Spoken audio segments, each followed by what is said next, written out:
Seja bem-vindo, boa noite. Que prazer enorme estar aqui com vocês. Mais um dia de live, nessa semana de live de aquecimento para a semana do fono paliativista que começa segunda-feira.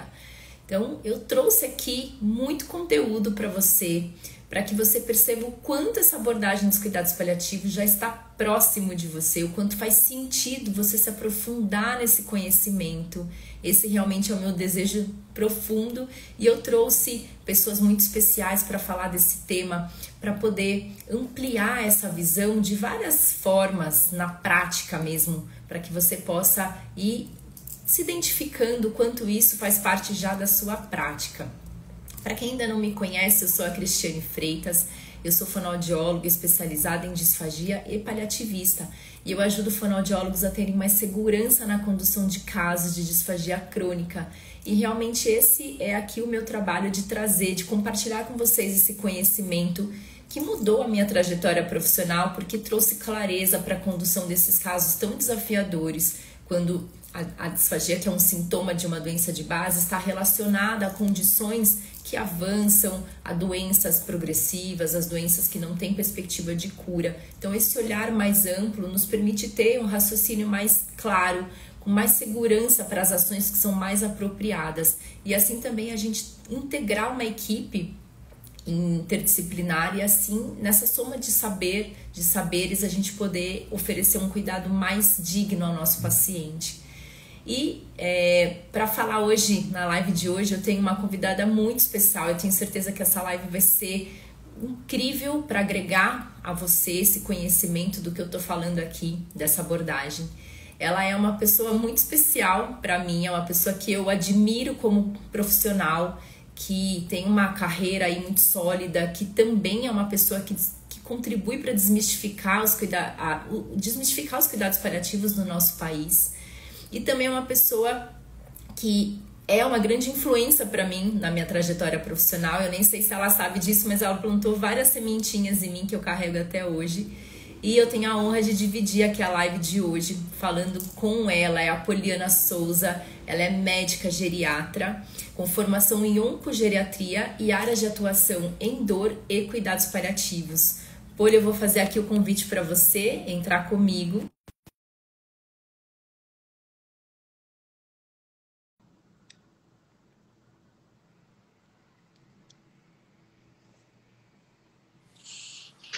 Olá, Oi, boa Cris. Deixa eu só dar uma arrumadinha aqui para o pessoal poder me ver. Tudo bem? tudo ótimo, e você?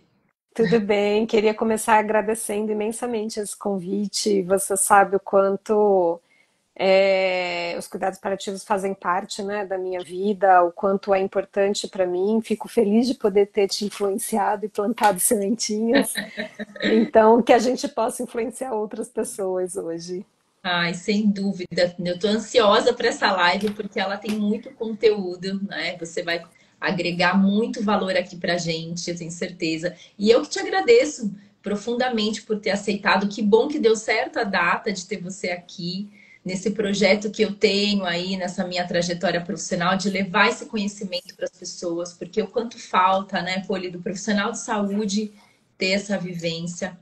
Mas eu quero que você também se apresente para quem não te conhece, conta pra gente sobre você, onde que você atua. Bom, eu sou médica geriatra, né, de formação. Eu caí meio que de paraquedas na geriatria, na verdade, né? Eu nunca nem tinha ouvido direito falar de geriatria quando eu fazia a minha residência de clínica médica.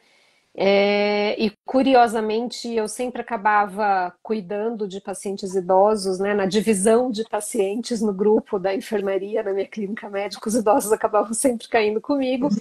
E nisso acabei me interessando pela área, né? Vi que existia, que até então era algo que não passava pela minha cabeça, enfim. Acabei fazendo geriatria, só que desde que eu terminei a residência, antes até de terminar a residência, eu sempre trabalhei com cuidados paliativos.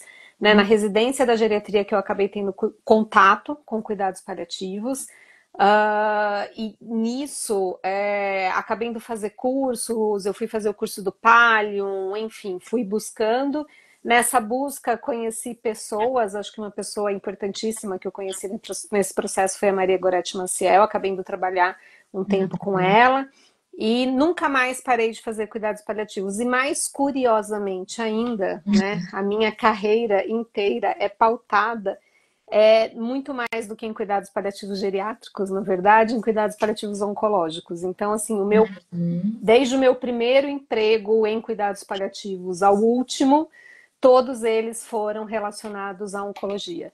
Então, desde 2008, eu trabalho com cuidado paliativo oncológico, né? Mas muito mais do que cuidado paliativo dentro da geriatria, que eu faço também, mas o grosso mesmo da minha carreira foi cuidado paliativo oncológico desde 2008. Nossa, que incrível, né? Sua trajetória de muita experiência e bem desafiador, porque são diagnósticos bem complexos, né, Poli, que lidam com muito sofrimento, não só da pessoa que tem esse diagnóstico, mas de todos os envolvidos. Então, realmente, essa abordagem é o que ajuda, né, a manejar tudo isso, a conseguir lidar, né, com esse público. Mas é até legal de saber mais a fundo também sobre você, porque são muitas coisas que você faz, então não dá para saber de tudo, né? Não, eu passei nessa, né, nessa minha trajetória, eu passei pelo IBCC, passei pelo Hospice do ICESP, né, Legal. até que em 2012 eu comecei a trabalhar no Centro de Oncologia do Einstein e lá eu fiquei até março do ano passado. Né? Março do ano passado eu me desliguei por um desejo, né, de, enfim, de trabalhar mais no meu consultório e de investir meu tempo. Eu tenho um projeto com outras colegas, todas oncologistas, não sou a única geriatra desse projeto, Uhum. mas que chama Oncogeriatria Brasil, Ah, onde a gente vem desmistificar o tratamento oncológico na pessoa idosa, né? uhum. Porque apesar da minha origem ser cuidados paliativos, sempre me incomodou muito, né? As pessoas terem dificuldade em aceitar o tratamento oncológico em idosos que teriam condições de ser submetidos ao tratamento, mas que única e exclusivamente por serem idosos, às vezes as pessoas achavam que eles não tolerariam, que eles não suportariam, né? Que por serem idosos com câncer deveriam ser encaminhados diretamente a cuidados paliativos. E não que o cuidado paliativo não possa estar junto, a gente vai falar, né? Acho que um pouco sobre isso.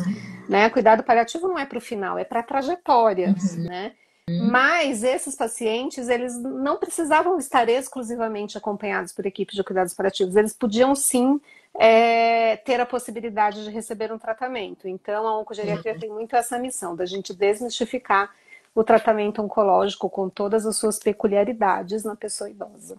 Incrível, Poli, incrível. Parabéns por esse projeto que eu conheci recente, né? Até participei aí dessa sua trajetória de alguma forma, mas de levar esse conhecimento mesmo, porque falta muito para a população, até para os profissionais de saúde. E aí a gente vê que quem perde é o paciente, né? Que não recebe aquilo que deveria para esse alívio, para esse olhar na sua integralidade. Então, parabéns mesmo por essa iniciativa, por essa coragem de mudar, né, desse rumo aí, se dedicar. Então, muito sucesso para você sempre, eu desejo aqui. Obrigada, obrigada, Cris.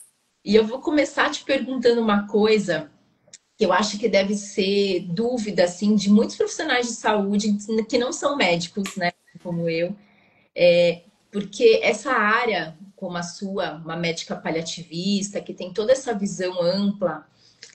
Como que é, Poli, essa vivência? Porque você recebe, o médico, ele recebe o paciente que está indo para resolver um problema que normalmente acaba sendo os primeiros sintomas, alguma coisa que está ali diferente. Então, ele procura um médico para essa solução, né, do que vem incomodando. Então, é primeiro o médico que recebe, que identifica para dar um diagnóstico, para depois que esse paciente chegue até nós, né? Os terapeutas que vamos dar continuidade. Então, a minha pergunta é assim, como que é na sua vivência diagnósticos dessa natureza, que são de doenças ameaçadoras da vida, e que você sabe da trajetória, você sabe do cenário, a hora que você vê ali, então, né, independente da fase que ele está, você sabe do que vem pela frente, tanto o cenário mais positivo quanto mais desafiador. Como que é essa vivência desde esse diagnóstico, com a sua visão hoje, né? E nessa construção junto ao paciente e à família dessa trajetória da doença? Eu acho que eu já tive muitas fases, né, Cris? Mas o tempo me mostrou que essa vivência, ela não é só nossa, né? Eu acho que ela é muito mais de cada pessoa, de cada paciente, de cada família, que traz ali, né, a sua história. E como é importante a gente estar atento, né, às pequenas dicas que eles vão nos dando nesse processo de comunicação, para a gente poder fazer com que este momento, né, do diagnóstico difícil, de uma comunicação de um diagnóstico difícil, né, da discussão de um caminho, de uma jornada, que também não é fácil na maioria das vezes, porque por mais que a nossa intenção dentro dos cuidados paliativos seja sempre trazer a maior, né, a melhor qualidade de vida possível nessa jornada, a pessoa sai completamente da rotina dela a partir do momento que ela recebe um diagnóstico que vai mudar a trajetória de vida dela, que vai mudar os planos dela, que vai mudar os planos da família, né? Que vai mudar totalmente aquele... né, os psicólogos falam muito do mundo presumido, né? Daquilo que a pessoa imaginava que ia ser a vida dela dali para frente. Esse mundo cai por terra, né? E a maneira como cada pessoa lida com isso é muito particular. E é essa maneira que vai me mostrar o quanto eu posso entregar de informação a cada momento, o quanto aquelas pessoas envolvidas naquele momento aguentam, né, receber de informação naquele momento. Então, até onde eu posso ir, tentar planejar aí mais ou menos como vai ser. Isso é um processo, na verdade, né? Como é que vai se dar esse processo ao longo do tempo? Como é que a gente vai trabalhando todas essas questões, né? E eu acho que uma das coisas também que o tempo mostra é a importância das conversas sinceras, né? De você realmente estar aberto a ouvir o outro e você realmente se colocar de uma forma honesta para esse paciente, para essa família, né? Obviamente respeitando os limites deles, indo até onde eles permitem que a gente vá, mas a gente tentar não só informar, mas entender como tudo aquilo que a gente está levando naquele momento do diagnóstico impacta, o que é importante para ele saber, quais são... A gente está aberto a ouvir. Na verdade, a gente tem que estar muito mais aberto a ouvir nesse momento para a gente poder entender qual vai ser o desenho dessa jornada junto com esse paciente, com a família, né? E nos últimos tempos, impressionante, assim, eu até comentei, né, recentemente com você, esse final de ano foi um final de ano muito conturbado para mim, porque eu tive uma questão pessoal de saúde que acabou me afastando do trabalho por um tempo aí mais prolongado. Mas o meu retorno foi muito intenso, assim, porque eu recebi pacientes extremamente queridos, assim, com conversas incríveis, que se a gente não se abre, né, para ouvir, para ser sincero, para ser honesto e para ouvir sem julgamento, de fato, né, você acaba perdendo a oportunidade de construir coisas incríveis com esses pacientes e essas famílias, sabe? Então, acho que o tempo foi me mostrando isso. No começo, eu tinha muita ansiedade em informar, né? Assim, do tipo, eu preciso dizer, né? Eu tenho uma coisa horrível comigo, eu preciso colocá-la para fora. Né? Assim, ela não é minha, ela é sua, né? E, na verdade, ela é nossa, né? E a gente vai construir tudo isso junto. Nossa, é incrível isso que você está trazendo, né? Uma visão de uma sensibilidade tão grande e que a gente sabe que infelizmente não é a realidade da grande maioria dos médicos, desse espaço que o paciente tem. Quantas vezes, até eu estou aqui do outro lado, né, que eu recebo pacientes que estão ali no médico e aí eu vejo as dúvidas deles, eles não sabem o diagnóstico a fundo, eles não sabem o que de fato é aquela doença, né? Então ele acha assim, eu tô passando no médico, ele pediu para eu tomar esse remédio, pediu para eu fazer a fono, a físio, e ele acha que aquilo, de uma certa forma, vai resolver o problema dele. Ele não é tão informado o quanto aquela doença em algum momento pode mudar, né, aquela trajetória, mesmo que ele esteja fazendo tudo o que está ao alcance. E aí eu percebo assim, nessas conversas, e falar, mas você pode perguntar, ou você pode falar o seu desejo para o médico. Eu tento falar muito isso para os pacientes, dessa autonomia que eles têm, né? E eles falam, é mesmo? Eles se sentem até assim, mas não, né? Não, eles não acham que eles têm esse direito, sabe? Então é aquela coisa do médico soberano de que você tem que fazer isso e pronto. Então por isso que essa era a minha dúvida tão grande, porque é uma prática diferente desse respeito à autonomia, essa dignidade da pessoa, né? E que às vezes eu pego ali na prática, principalmente em relação a essas coisas de alimentação. Então, aquela pessoa que fala, o médico me proibiu de comer, ou às vezes o próprio médico indica o espessante e fala que não pode tirar. E o paciente dizendo, ah, mas eu não quero dessa forma, eu gostaria de outra. Aí você fica naquele meio termo, né? Mas a gente pode falar isso todos juntos. E ainda é um desafio, né, Poli? Eu acho que a gente, médico, a gente tem um grande problema que é não saber trabalhar em equipe, né? Assim, a gente muitas vezes assume pra gente uma responsabilidade que a gente não precisava assumir sozinho. Até porque a gente não sabe tudo, né? Então, assim, eu não sei, eu sempre brinco. Às vezes o paciente chega para mim e fala, doutor, o fisioterapeuta falou que é para eu fazer tal coisa, tá certo? Aí eu falo, olha, eu não sou fisioterapeuta, né? Se ele te avaliou, né, e ele considerou que esta é a melhor conduta para você, eu acredito. O senhor confia no fisioterapeuta que o senhor procurou? É um bom profissional? Foi bem indicado? Eu falei, então eu acho que a gente tem que confiar nele. Né? Assim, eu não sei indicar exercício da fisioterapia, eu não sei qual é a melhor técnica para utilizar. É a mesma coisa, né, na fonoaudiologia. Sim, como é que eu vou dizer qual é a técnica? Eu não sei, eu não estudei isso, não faz parte do meu conhecimento, né? Então, de fato, a gente não sabe tudo. É importante a gente saber dividir. E o cuidado paliativo, ele tem muito disso. Assim, ninguém faz cuidado paliativo sozinho. Então, assim, não existe um médico paliativista que trabalhe sozinho. Assim, se ele está fazendo isso, está errado. Ele não está fazendo direito, porque ele não está, com certeza, atendendo todas as necessidades que aquele paciente tem, porque é impossível. A gente não tem esse poder, a gente não consegue, né? Então, eu acho que uma das premissas primordiais do cuidado paliativo é a gente saber trabalhar em equipe. E isso é um desafio para o médico que não teve isso na sua formação, né? Que não aprendeu na sua formação. Assim, para mim, que sou geriatra, isso é muito claro, porque a nossa formação dentro da geriatria é multi. Né? Assim, a minha residência é a gente, residência médica, trabalhando junto com os residentes de outras áreas da saúde.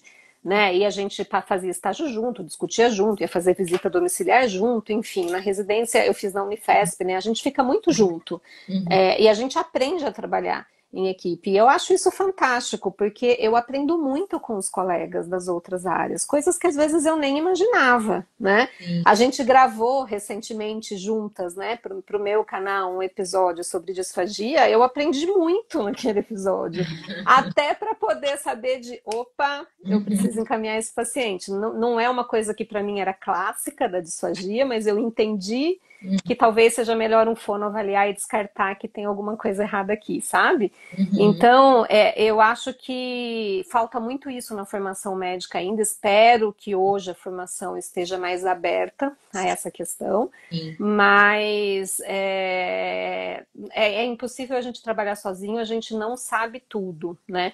E a gente também não sabe tudo do nosso paciente, né? Então, assim, a gente tem que estar disposto a ouvir e a gente julga, né? Acho que ele não quer saber. Mas, assim, eu perguntei para ele se ele está entendendo o que está acontecendo com ele, se ele quer saber mais, o que ele quer saber, né? Assim, de que forma ele quer saber. Se ele não quiser saber, com quem ele quer que eu converse a respeito das questões de saúde dele, porque a pessoa tem direito de não querer saber, né? Mas, assim, eu, enquanto profissional de saúde, assim como eu não sei tudo de todas as áreas, eu não sei tudo daquela pessoa que está na minha frente. Eu preciso perguntar. Igual eu discuto o caso com os colegas das outras áreas para aprender, eu preciso discutir as questões com o paciente para eu aprender sobre ele, né? E ele também me conhecer e aprender sobre mim, e a gente estabelecer essa relação de cuidado. Maravilhoso. Ouvir isso é uma coisa assim que a gente fala, nossa, é o mundo ideal, né? Que deveria ser assim, a visão sua bem completa e que vai ser. Eu acredito que isso está caminhando, né, Poli, para essa visão diferenciada, para essa necessidade. Que o que você traz, eu acho que eu também me identifico nessa questão da equipe mesmo integrada, porque por mais que a gente tenha uma equipe multi, que também a gente é formado para trabalhar em equipe multi, mas na prática não é bem assim. Então, cada um vai lá, avalia a pessoa, o paciente, com o seu olhar, né? Então, eu vejo ali a deglutição, faço a minha anotação, às vezes não comunico ninguém, não faço essa troca, não levo para frente coisas que o paciente falou para mim, que é o que você falou. Às vezes também tem o vínculo. Então, ele vai falar alguma coisa mais em relação aos desejos dele para o fisioterapeuta ou para fono. E aí a gente não fica sabendo, né? Porque não passa adiante, a gente não faz uma integração do objetivo em comum. Então, acho que realmente é um déficit da área da saúde como um todo, não só do médico, mas de todos os profissionais, que a gente tem que buscar essa visão mais transprofissional, né? Do que multi, só de cada um olhar ali o seu pedaço e não olhar o todo. É isso que eu ia até trazer, né? A gente tem hoje muita discussão da interdisciplinaridade, né, e da transdisciplinaridade, então dessa importância da gente se falar. Não, Sim, não, assim, não adianta o paciente estar com vários profissionais de saúde, eu identifico que ele precisa da fono, do físio, do psicólogo, encaminho para todo mundo e ninguém se fala. Até porque a gente corre o risco de que cada um de nós esteja passando uma mensagem diferente para é esse verdade. paciente. E aí, ao invés dele estar se sentindo seguro de estar recebendo todo esse cuidado, pelo contrário, ele está angustiado, porque ele está perdido no meio desse cuidado. Então, assim, este cuidado da gente se alinhar enquanto equipe, alinhar expectativas, né? Porque às vezes eu estou vendo uma coisa que o meu colega não está vendo. Né? Uhum. E na hora que a gente vai discutir, às vezes a gente descobre que é uma outra coisa que nenhum de nós tinha percebido isoladamente, que a gente só foi entender quando trouxe as cartas para a mesa, né? A gente foi montando lá o quebra-cabeça do que cada um trouxe, e a gente conseguiu enxergar uma determinada questão que separados a gente não conseguia ver. E aí fica muito mais fácil da gente discutir, definir caminhos para passar orientações coesas. Porque senão cada um atira para um lado e o paciente fica perdido no meio do tiroteio, sabe? Uhum. Então é fundamental que as pessoas que cuidam de um mesmo paciente conversem, né? E muitas vezes eu peço para os pacientes, quando eles vão no consultório, falo: olha, dá meu telefone para o seu fisioterapeuta, dá meu telefone para o seu Uhum. fonoaudiólogo, dá meu telefone para o seu psicólogo, pede para me ligar, né? Vamos tentar entender, mas eu vou te dizer que raramente ligam, às É vezes mesmo. ligam, mas não é rotina, né? Não é rotina. E Muito, um fato muito importante, ó, quem está ouvindo, né? O quanto isso deveria ser diferente. eu não sei se não ligam porque às vezes ficam, né, meio, eu vou ligar, ou se porque o paciente não passa o recado também, né, gente? Tem essa possibilidade sempre, né? Então, assim, tem essa possibilidade sempre. Mas Sim, eu sempre falo, olha, se não quiser me passar o telefone, tudo bem, não precisa, mas assim, eu autorizo dar o meu, pode dar o meu telefone para o seu terapeuta, sim, sim. né? Assim, pede para ele me ligar. Então, enfim, acho que essa conversa tem que existir, porque a gente está cuidando de uma mesma pessoa, Sem né? dúvida, com certeza. O quanto esse cuidado é urgente, né? Dessa pessoa aí, nesse ser total. E eu vou te dizer, Cris, independente do paciente estar em cuidado paliativo ou não, quando essa discussão acontece, ela é sempre muito rica, porque é isso que eu estava falando, entendeu? Assim, tem coisas que o paciente leva para o físio que ele não traz para mim. Tem coisas que ele traz para mim que ele não leva para o fonoaudiólogo. Então, na hora que a gente Uhum, consegue conversar e discutir, você consegue ter uma visão melhor do verdade. paciente, sabe? Então, assim, Uhum, independente do que é o motivo da terapia, do que é o caso, essas conversas, elas sempre nos ajudam, verdade. sabe? E tem Uhum, uma coisa muito importante, você vai lembrar do Marcos, o psicólogo que trabalhou muito tempo com a gente na oncologia, e o Marcos sempre falava, quem elege a figura de principal vínculo é o paciente, não é a gente. verdade. Entendeu? E é para esta pessoa que ele vai levar muitas coisas e é desta pessoa que ele vai ouvir as coisas. É, Então, às vezes, eu estou falando as coisas para o paciente e ele não está, ou não está entendendo, ou não está conseguindo aderir, porque às vezes eu não sou a figura de vínculo dele, mas quando você discute isso com aquela pessoa que é a figura que ele elegeu, e isso é inconsciente, não é? Não passa pela cabeça da pessoa, eu vou eleger fulano, não vou eleger ciclano. uhum, Mas é uma questão que envolve a história, as afinidades, enfim, uma série de é coisas. Mas verdade. quando esta pessoa leva as coisas para o paciente, a escuta é outra, Uhum, né? A escuta é outra. Então, o Marco sempre falava para a gente, a escuta ela tem peso dependendo de onde ela vem. uhum. Podem duas pessoas dizer a mesma coisa para o paciente. Quem que o paciente vai ouvir? Aquilo que ele tem, que toca mais ele, com quem ele tem mais afinidade. Aquela pessoa que, mesmo inconscientemente, ele elegeu como a pessoa de principal vínculo dele naquela equipe de cuidados. Incrível, incrível. Eu adoro o Marcos, né? Ele tem um jeito assim de comunicar. Que legal que você trouxe isso. E eu acho também muito rico que você trouxe pelo fato de ser mais um motivo do profissional saber dessa abordagem, que olha esse paciente como um todo, que sabe se comunicar, porque se ele for o eleito nesse vínculo, o que fazer com isso que é de tão íntimo do paciente, que ele está abrindo, né? Ele está confidencializando, falando sobre sua autonomia, sobre seus valores.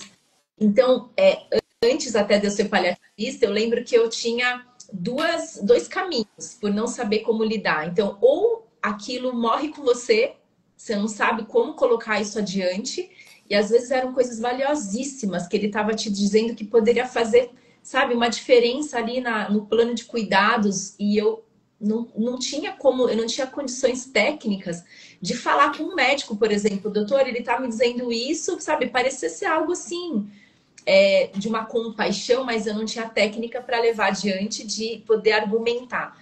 E o segundo ponto é daquele ponto da gente querer dar a solução para o paciente, né? Então, ou a gente minimizar, tentando diminuir essa dor, então, olha por esse lado, pensa desse jeito, e a gente querer dar uma resposta que é dele, né? Que ele que tem que ressignificar.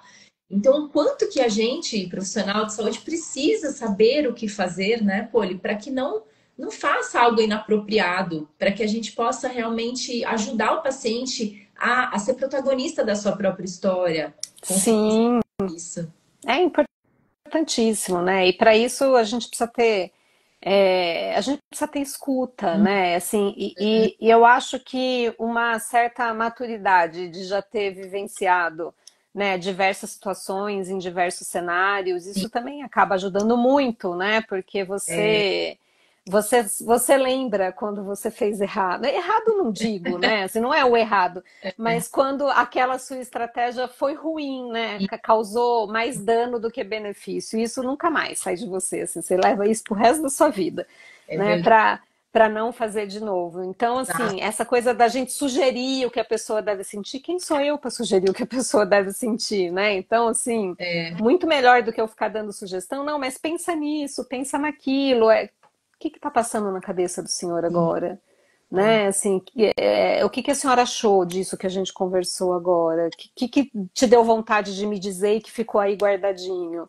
Né? Assim, então, a gente fazer abordagens mais abertas, mas dando oportunidade da pessoa se colocar e dando para ela a segurança de que você está ali para ouvir. Entendeu? Verdade. Não, mas não precisa ficar triste por causa disso, porque vai acontecer aquilo, mas do tipo, a pessoa tá triste, eu tô invalidando o que ela tá Exato. sentindo, sabe? Assim, Exato. E a pessoa dela falar também, ela vai conseguindo fazer uma trajetória ali, vai ressignificando, porque isso é também uma construção para a própria pessoa, né? E o fato é isso, que a gente faz coisas por não ter o conhecimento. Por isso que levar o conhecimento, a gente plantar essas sementes, ela é fundamental, que faz diferença, né? Não é só... E esse é o ponto também, Poli, que é um dos motivos de eu estar aqui para falar para os fonoaudiólogos, porque a gente foi formado para lidar com aquilo. Então, eu vou lá para tratar biomecânica de deglutição, na melhor estratégia, com aquilo mais, né, tecnológico, para resolver esse problema, indico o som, via oral, que consistência, enfim. E esses detalhes de lidar com aquela pessoa que não é só a disfagia dela, então falta, né, esse recurso. Então, por isso que a gente tem que se preparar, se capacitar para poder fazer isso, essa entrega no atendimento à pessoa, né, e não só olhar para a disfagia. eu costumo dizer que assim, é óbvio que a gente tem que saber as técnicas, é óbvio que a gente tem que saber as melhores técnicas, né? O que eu posso ofertar de melhor, mas a gente não pode perder de vista que às vezes o melhor é aquilo que é possível para aquela pessoa naquele momento, né? Assim, e às vezes o que é possível para aquela pessoa naquele momento, possível que eu digo é considerando todos os aspectos, tá? Considerando não só a condição clínica, né? Não só a condição biológica da pessoa naquele momento, mas os seus valores, o emocional, quanto ela consegue aceitar daquela situação e daquilo que eu estou propondo, né? Sim. Às vezes eu não vou conseguir fazer o perfeito, mas eu vou conseguir fazer o que é possível naquele momento, naquele caso, e muitas vezes isso já é muito importante, né? Até para que a gente possa dar próximos passos e talvez, quem sabe, chegar perto daquilo que seria o ideal, né? Mas às vezes eu não vou ter o ideal. Perfeito, perfeito. E é exatamente isso que é essa técnica, né? Essa melhor técnica aliada a um atendimento personalizado, que é o que você está trazendo, né? Não é para todo mundo da mesma forma e a gente vai sabendo dosar, conhecendo o nosso paciente, como você também pontuou, que é uma construção de saber quem é ele, em todas as vertentes dele, o quanto ele nos entrega, né? E é esse vínculo mesmo. E até falando disso, Polio, para pensar assim nessa trajetória toda, porque você, como eu estava dizendo, o médico ele é aquele profissional que tem normalmente desde o início de um diagnóstico, na grande maioria das vezes, e que vai acompanhar esse paciente até a fase final, né, do avanço da doença. Então, na sua prática, a gente sabe que o cuidado paliativo ele é indicado desde o início do diagnóstico, justamente por tudo isso que a gente está falando, né? Essa oportunidade de olhar essa pessoa como um todo, oferecer todo esse recurso que para ele é a prioridade, né? Em todas as esferas, física, social, emocional, espiritual. Mas aí na sua vivência, você percebe que fazer esse plano de cuidados, essa trajetória ajuda lá na frente, na questão, na hora que você vê a doença, né, avançando. Então, ajuda, assim, no entendimento do paciente e da família, nesse sofrimento, nessa questão da segurança, do vínculo com você. Como que é a sua experiência nesse sentido? Não, com certeza ajuda, sabe? Assim, se eu for lembrar do começo, né, lá atrás, quando eu comecei a fazer cuidado paliativo, a gente acompanhava os pacientes, assim, nas últimas 2 semanas, um mês, máximo 2 meses. Assim, aquele paciente que chegava precoce pra gente, Uhum. era aquele paciente que chegava em torno de uma expectativa de. Ele ficava uns 2 meses com a gente, não ficava muito tempo. E aí, assim, às vezes não dava tempo da gente criar vínculo suficiente para discutir questões importantes com esse paciente, com essa família, né? Sim. Quando você tem tempo, né? Assim, quando o seu tempo é maior, a gente falou, a comunicação é um processo, construção de vínculo é um processo. Quando você tem um tempo maior, né, para construir esse vínculo de confiança infelizmente, em muitos cenários de atendimento no Brasil, eu acredito que as pessoas tenham muita dificuldade pelo pouco tempo que elas têm disponível, né? Assim, aquelas agendas lotadas, precisa ver muitas pessoas, né, naquele mesmo dia, e às vezes você não tem o tempo necessário para fazer essa construção, né? Isso traz ainda, aumenta a importância de, já que eu não vou ter o tempo necessário naquela consulta, então que eu tenha mais tempo, mais visitas deste paciente ao longo do tempo, para que eu possa construir isso ainda que naquele tempo reduzido que o serviço de saúde onde eu trabalho me dispõe, por exemplo, Uhum. sabe? Então, essa questão do tempo ela é muito importante quando a gente fala de coisas que dependem de processo, né? E processos onde você vai ter que abordar, porque assim, para a pessoa tomar decisões que vão te ajudar lá no final, ela precisa entender o que vai acontecer com ela nesse caminho, né? Ela precisa entender que eu tenho a possibilidade, assim, se a sua doença responder, se as coisas caminharem como a gente gostaria que caminhassem, a gente tem esta jornada. Mas, se a sua doença não responder, se continuar progredindo, a gente tem esta jornada, né?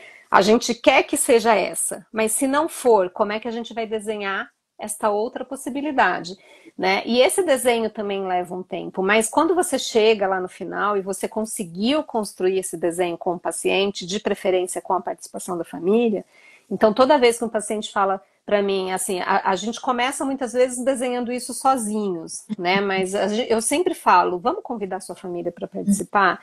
O que você já discutiu com seu marido, com seus filhos, ou com seus pais, né? Quando é paciente mais jovem? Vamos trazer eles para essa conversa? Ah, eu não consigo dizer para eles o que eu quero. Tudo bem, eu posso ser sua voz, eu posso dizer a eles o que a gente conversou ao longo desse tempo, né? Para aí a gente ir conversando juntos, porque isso facilita muito quando chegar lá na frente. Primeiro, tira um peso da família, né? De que Nossa. ela não vai ter que arcar com decisões difíceis pelo outro. Porque assim, gente. Se decidir pela gente é difícil, imagina decidir pelo outro, né? Não é fácil tomar decisão pelo outro. Não, Às vezes a gente julga as famílias, critica e tudo, mas, gente, que situação difícil, sim. né? Assim, que coisa pesada. Né, de você estar envolvido por estar abalado emocionalmente em relação a uma doença, né, com medo de perder a pessoa. Então, é um momento crítico que a pessoa não tem nem condição de pensar. Como que ela vai tomar Sim, decisão, né? e principalmente quando o outro perde a capacidade de decidir, você fala, gente, mas assim, eu nunca conversei com ele sobre isso, eu não faço ideia do que ele gostaria. Então, assim, isso é muito difícil.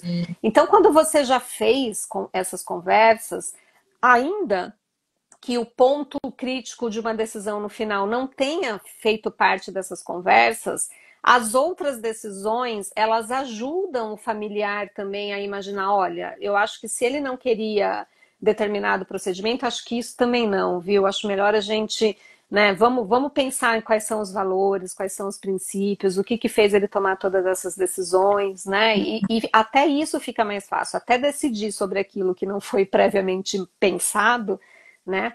Sim, Fica mais fácil. Então, você poder fazer isso, você poder começar o cuidado paliativo de forma precoce, acompanhar essa família ao longo do tempo, ajudar a desenhar essa jornada e estar junto deles nessa caminhada, ajuda muito no final, quando a gente chega na fase final de vida. Não que a perda seja menos sofrida para as pessoas, né? Assim, a perda é dolorosa, né? Mas você modifica essa experiência, né?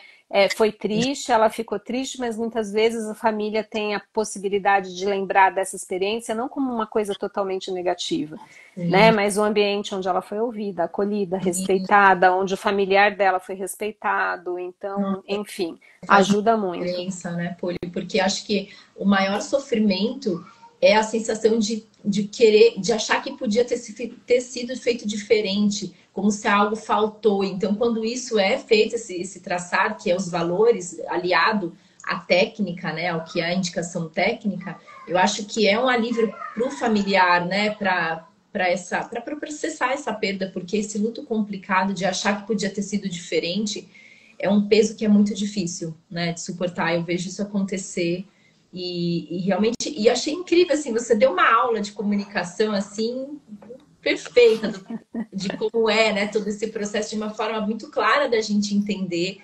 É muito legal ver como é essa construção, porque é o médico que normalmente tem esse espaço, muitas vezes, por falar desse diagnóstico, né, desse tratamento que está sendo feito ali proposto.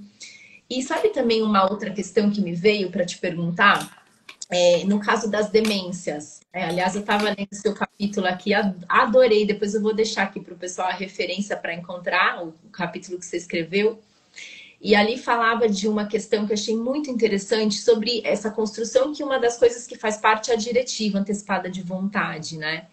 E no caso das pessoas que têm essa demência, mesmo que numa fase inicial, o quanto isso interfere, porque pode já haver um comprometimento ali desse cognitivo, né? Então, como que é esse planejamento nesses casos? Do ponto de vista bioético, você tem algumas correntes que falam sobre isso. Você tem correntes que acreditam que a partir do momento que o paciente tem o diagnóstico, mesmo que seja numa fase inicial ou leve, ele não poderia mais decidir por ele, e você tem outras correntes que eu acho que é muito mais respeitosa, na verdade, com o paciente, que existe uma fase inicial das demências, assim, vamos lembrar que quando a gente está falando de demência, a gente está falando de um grupo imenso de doenças, né, com comportamentos Verdade. diferentes.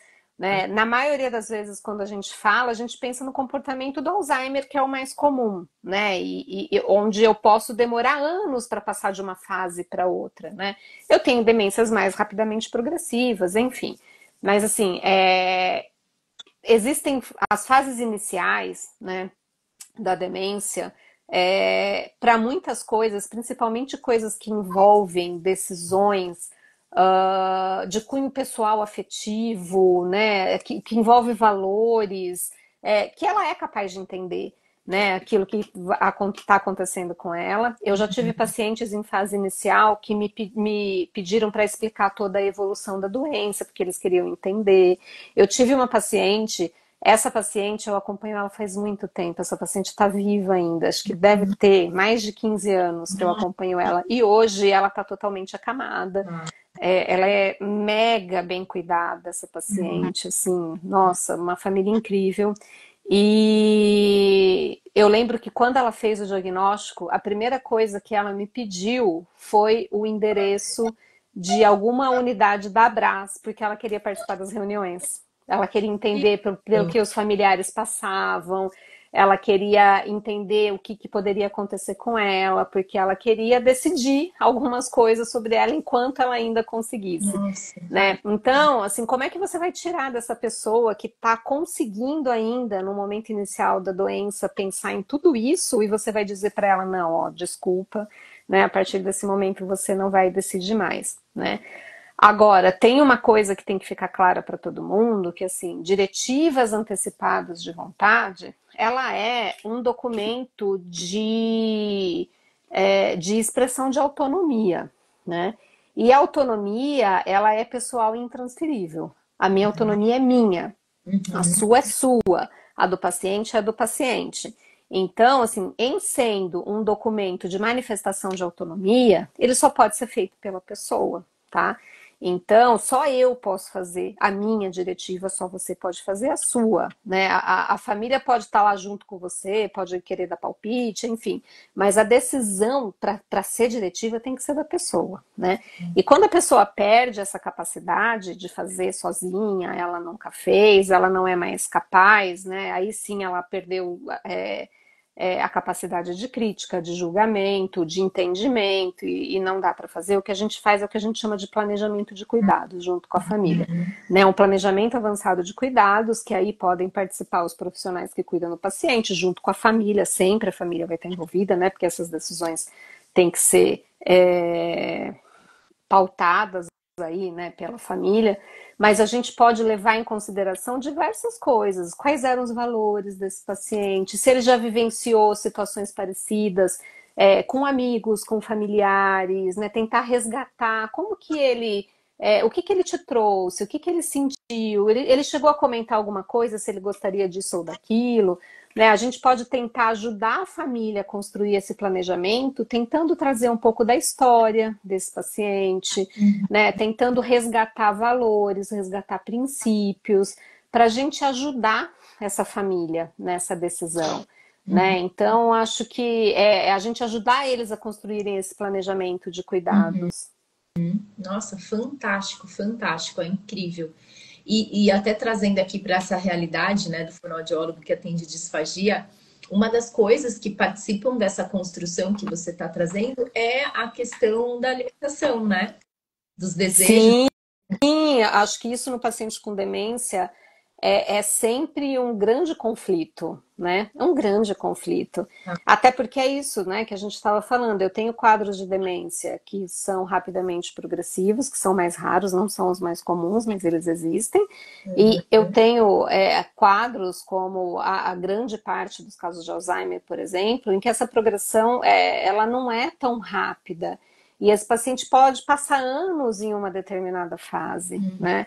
E aí a decisão de continuar alimentando por boca ou não, de se eu vou passar uma via alternativa de alimentação ou não, vai envolver muitas coisas, assim. O certo e errado vai muito além do técnico, né? Mas vai eu entender qual é o valor do, assim, eu sei que uma dieta, né, que entra pela sonda ou pela gastrostomia lá, que o paciente não sabe nem o sabor que tem, não, assim, não é a mesma coisa, não tem o mesmo peso afetivo de um alimento, por exemplo, para o paciente, mas às vezes tem para a família, às vezes tem, né, assim, e às vezes eu estou falando de paciente que vai ficar anos ali.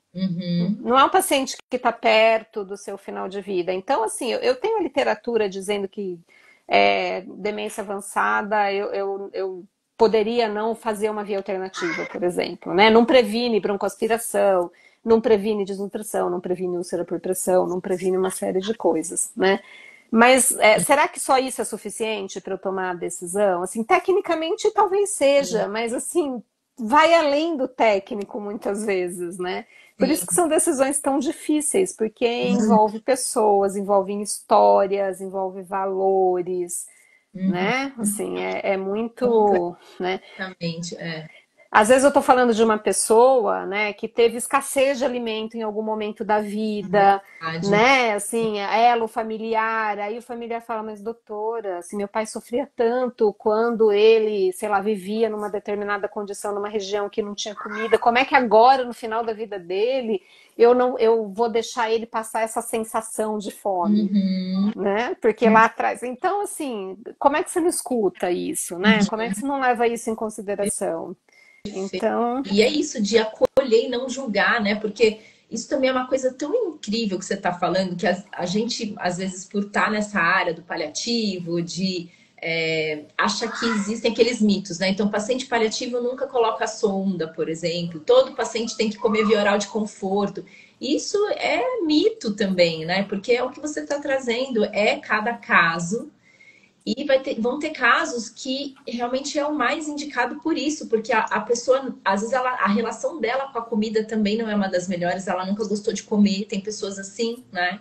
Então a gente ficar ali forçando isso para ela é desagradável, é desprazer. E aí, isso que você trouxe da família, às vezes, essa coisa da escassez, do passar fome, isso tem um peso tão grande. Imagina a pessoa achar, né, que o ente querido passou fome, e isso foi um dos motivos dele ter indo a óbito. Então é realmente acolher e não julgar, né? E não existe uma receita pronta. E o incrível que você tá, né, o que você colocou aqui é o quanto também tem sido um dos maiores desafios para o próprio profissional de saúde lidar com isso. E por isso que a gente tem que falar sobre isso, trazer esse conhecimento das possibilidades. Mas acho que sem dúvida também a gente entender em que fase que está essa pessoa da doença, né? Porque o que eu vejo muito acontecer, Poli, é de indicar essa via alternativa porque ele está numa fase avançada onde existe mesmo esse emagrecimento, essa diminuição de apetite, de ingesta, e achar que esse é o ponto. Então, entender de que fase que a gente está também. É o que você falou, são muitas coisas para considerar. E até para trazer aqui para a gente do seu olhar como médica, o quanto na tua prática precisa ter um fonoaudiólogo nessa parte, não é? muito, assim, eu não tenho dúvidas disso, assim. Demência é indiscutível, inegável, mas não é a única situação, né? Porque, poxa, várias situações de fase avançada de doença, quando eu falo, por exemplo, dos pacientes sarcopênicos, né? A maioria dos pacientes em fase avançada de doença vão perder, né? Eles são inflamados, eles mudam muito o metabolismo, perde massa muscular, né? Gente, assim, eu perco massa muscular no braço, nas pernas, eu tenho dificuldade de andar, eu perco musculatura de deglutição também, né? Assim, então, o quanto a gente ter esse olhar e envolver o profissional até de maneira preventiva, antes que ele comece a manifestar os sintomas, mas eu já vi que ele teve um emagrecimento importante, eu sei que ele pode desenvolver, né? Por que não ajudar esse paciente a tentar aprender técnicas para manter essa função por mais tempo, né? Manter sua qualidade de vida. Tudo bem, assim, muitas vezes ele não vai ter condições de reabilitar, mas será que eu quero? Que é isso que eu quero nesse momento? Né? Ou será que eu quero dar mais qualidade, tentar manter o que ele tem?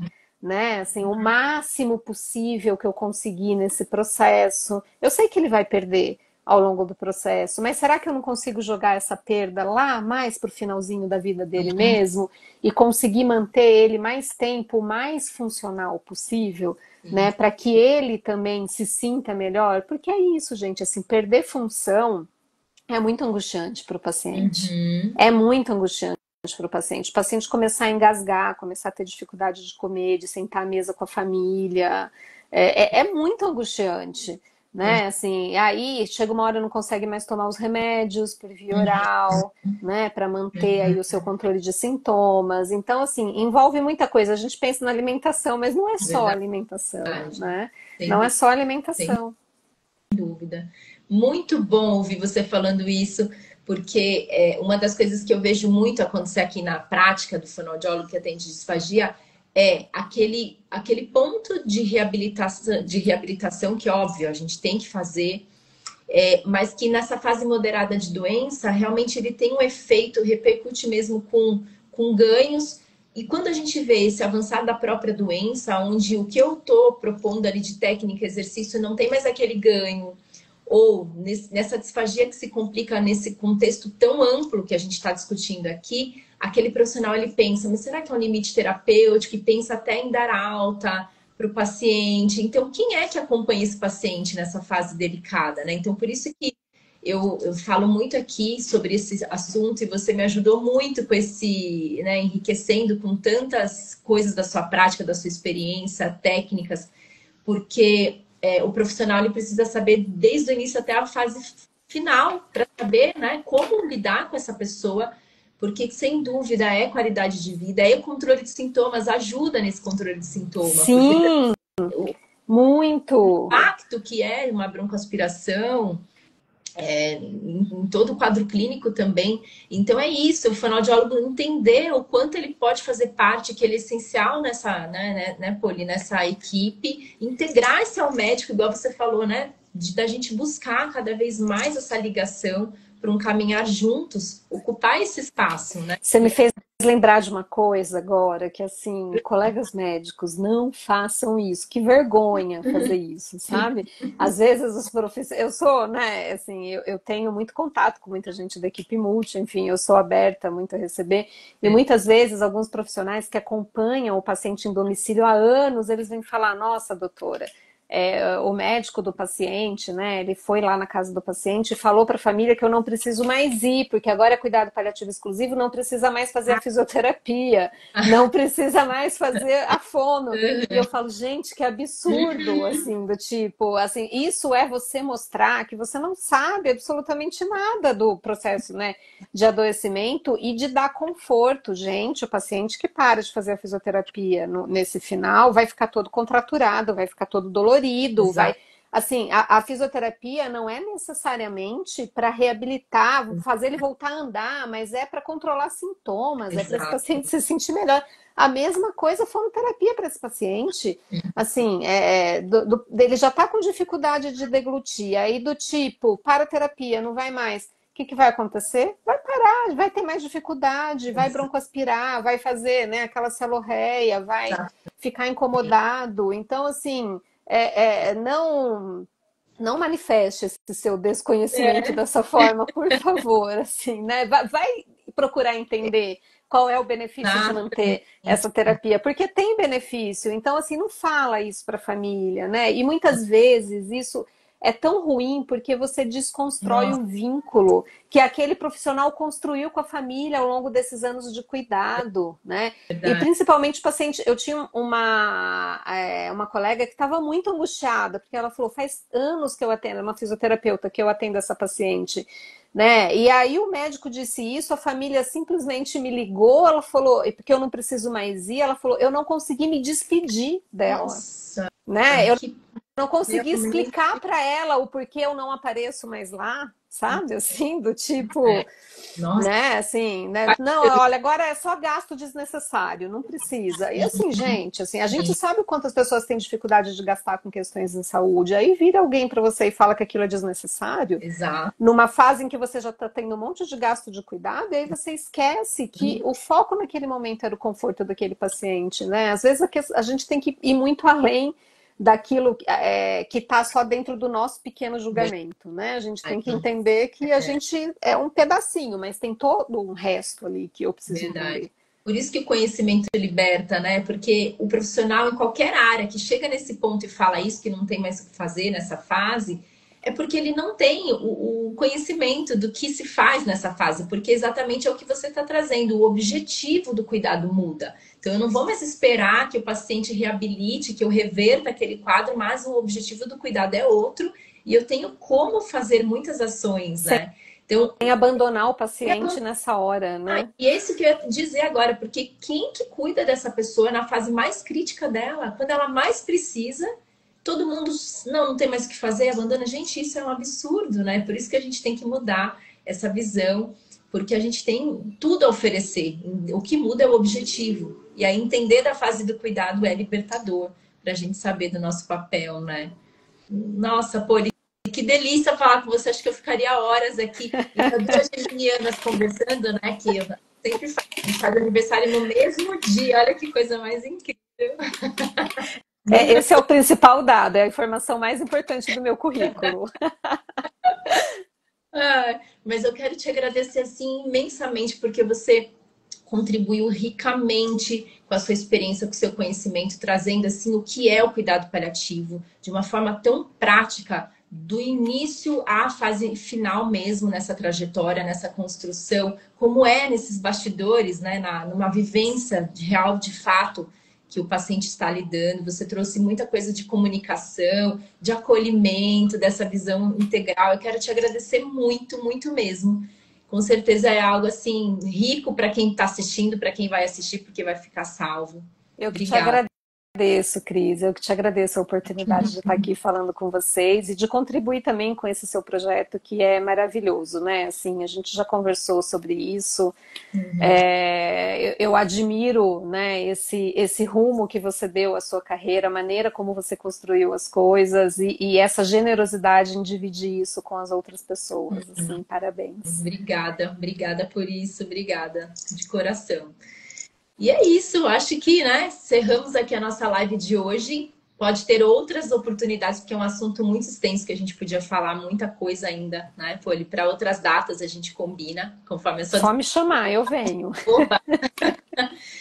E essa semana a gente está em live de aquecimento para a Semana do Fono Paliativista, que começa segunda-feira. Então, estou trazendo essa abordagem para que o profissional perceba o quanto ela está próxima, o quanto ela agrega, né? O quanto você se torna diferenciado por saber desse conhecimento, em propor um atendimento mais centrado no seu paciente, com muito mais entrega, né? Desse olhar amplo do que você pode fazer em todas as fases. Então, é esse o objetivo. E segunda-feira, então, começa a Semana do Fono Paliativista. Para quem não se inscreveu, corre, se inscreve lá no link da bio e entra no grupo do WhatsApp para receber as informações, os materiais que eu vou disponibilizar. Mas obrigada mesmo, Poli, um prazer enorme. Um beijo para Imagina, Cris. você. Um beijo para todo mundo. Obrigada aí para o pessoal Obrigada que ficou a com a todos gente. vocês que participaram, as pessoas que comentaram aqui, foi muito enriquecedor. Manter equilíbrio, força e outras qualidades e mais que necessário na terceira idade. Perfeito, doutor Gustavo aqui participando, geriatra também.